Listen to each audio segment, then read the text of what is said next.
અહીંયા અનેક પોલીસ મિત્રો, પોલીસ કર્મચારીઓ, પોલીસના અધિકારીઓ આપણી સેવા અને સુરક્ષા માટે ખડે પગે છે. એમની માટે જોરદાર તાળીઓ થઈ જાય. પરંતુ હાલમાં જ દેશી દારૂને લઈને, ડ્રગ્સને લઈને, પોલીસ પરિવારના વિરોધને લઈને જે મીડિયાની અંદર ચાલી રહ્યું છે, ત્યારે હું 100% એવું માનું છું કે આ ભ્રષ્ટાચારી ભારતીય જનતા પાર્ટીની રહેમ નજરથી ગુજરાતના 33 જિલ્લાઓમાં, તમામે તમામ તાલુકાઓમાં, ગામોમાં દેશી દારૂના અડ્ડાઓ ચાલી રહ્યા છે, ડ્રગ્સના અડ્ડાઓ ચાલી રહ્યા છે. અને આના કારણે આ ગુજરાતના હજારો કરોડો યુવાનો દિવસે ને દિવસે બરબાદ થઈ રહ્યા છે. નાની નાની બહેનો વિધવાઓ બની રહી છે. નાના નાના બાળકો અનાર્થ બની રહ્યા છે.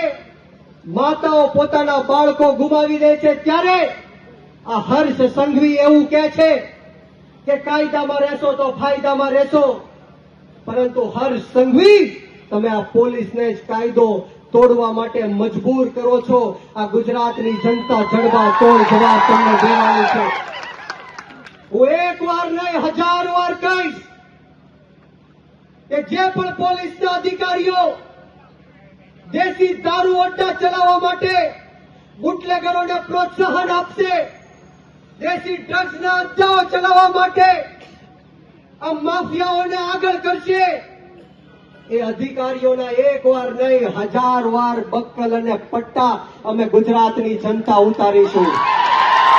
અને આ ભ્રષ્ટ અધિકારીઓ નહીં, પરંતુ હર્ષ સંઘવી, જો આ અધિકારીઓને તમે છાવરવાનું કામ કરશો, તમે આ બુટલેગરોને છાવરવાનું કામ કરશો, તો આ ગુજરાતની જનતા અધિકારીઓની સાથે સાથે હર્ષ સંઘવીના પણ બક્કલ અને પટ્ટા ઉતરાવી દેવાનું કામ કરશે. યાદ રાખજો, આપણો ભારત દેશ સંવિધાનથી ચાલવા વાળો દેશ છે.